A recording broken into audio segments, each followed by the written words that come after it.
Alors je vais prier, je te répondrai. Et c'est comme ça, après ma prière, Dieu m'a dit qu'on se voit encore que je lui pose des questions. Je lui ai posé des questions. Tu es serviteur de Dieu. Est-ce que tu es marié?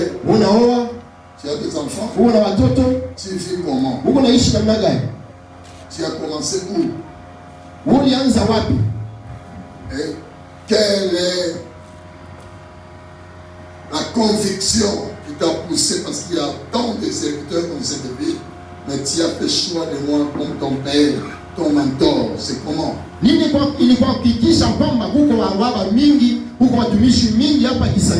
Il a commencé à m'expliquer. Voyez sa manière, son humilité. C'est comme ça que j'avais accepté de le prendre comme enfant, bien qu'il a l'appel de Dieu, de le prendre comme enfant, de le guider dans les choses de Dieu. Il n'est pas seul dans cette demande.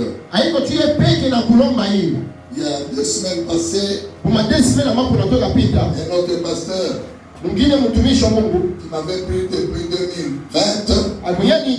2020, je l'avais ordonné aussi. Ils sont nombreux ici au Congo comme à l'étranger. Le travail de Dieu, c'est un travail le plus difficile dans la vie. Je répète, le travail de Dieu, c'est le travail le plus difficile dans la vie. C'est comparable à un service militaire. Aujourd'hui, si vous voulez trouver la discipline, c'est dans l'armée ou dans la police. La discipline militaire est presque comparable avec la discipline de Dieu. Je lui ai demandé, il faut que j'arrive chez toi à la maison. Je ne vais pas ordonner quelqu'un, l'introduire dans son ministère, poser ses mains sur lui, transfert de grâce et d'onction. Il n'est pas honnête dans sa vie de caractère chrétien. Je dois arriver chez toi. Il m'a donné l'adresse. J'ai pris la véhicule pour arriver chez lui. Il m'a reçu, m'a accueilli. Il m'a présenté sa femme, son épouse. On était là, on partageait. C'est comme ça que je suis convaincu de venir ici et de poser ma main sur la tête de cet homme.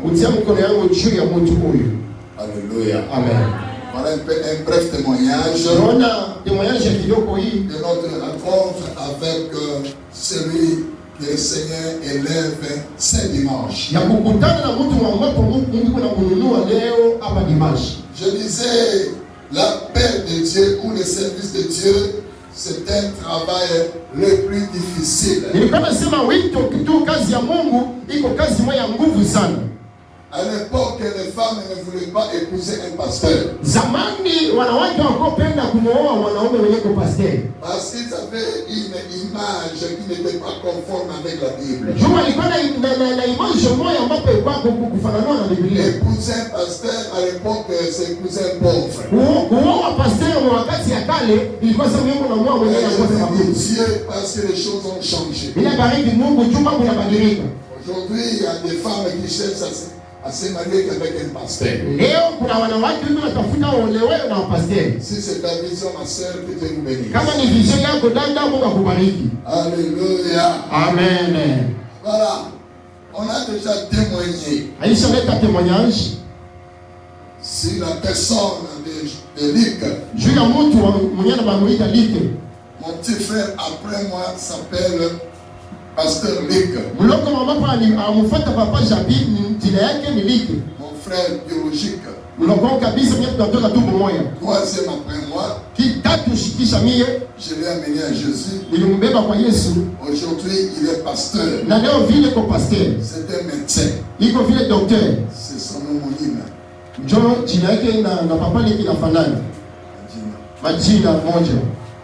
Alléluia. Amen. Nous sommes dans le livre de Romains. Tout comme mon livre est Romain. Ce chapitre, je l'ai eu par songe. Chapitre Alléluia. Amen. Luc n'a pas choisi un ramassé.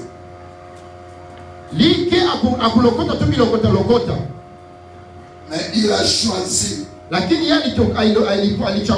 quelqu'un qui se connaît. Il a choisi quelqu'un qui a la grâce de Dieu. Je suis arrivé dans cette ville en 2010.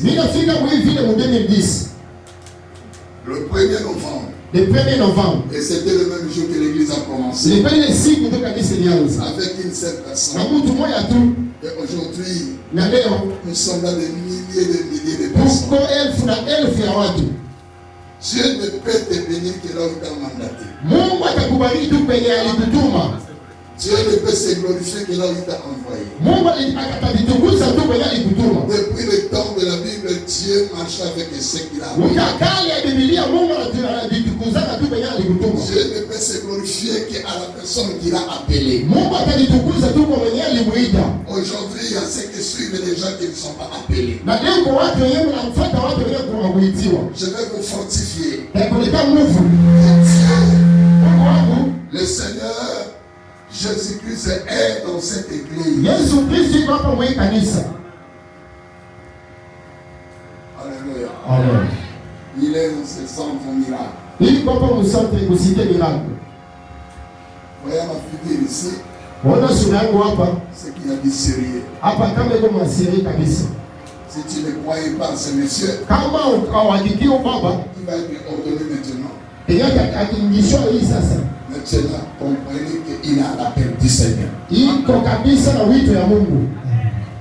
Alléluia. Amen. Dans Romains chapitre 1.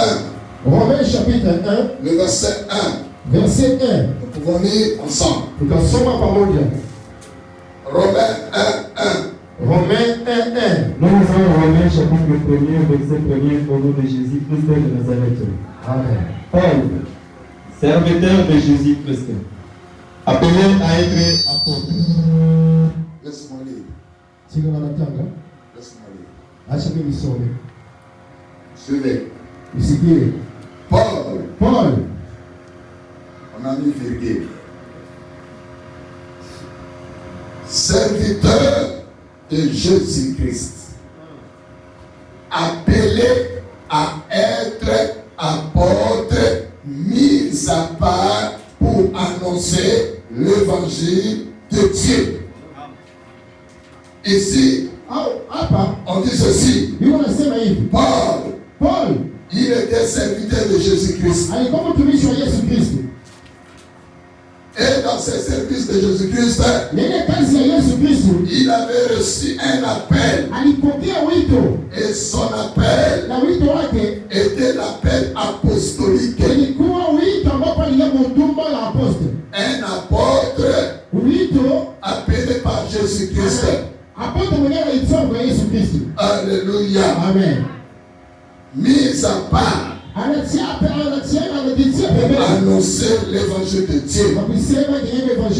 Donc Paul, serviteur de Jésus-Christ. Un serviteur. C'est celui qui sert l'autre. Un serviteur. Il n'est pas un patron. Comprenez très bien. Tu n'es pas appelé pour être patron. Un serviteur, c'est celui qui donne l'exemple. Un serviteur, c'est celui qui travaille avec tout le monde. Un serviteur qui s'efface.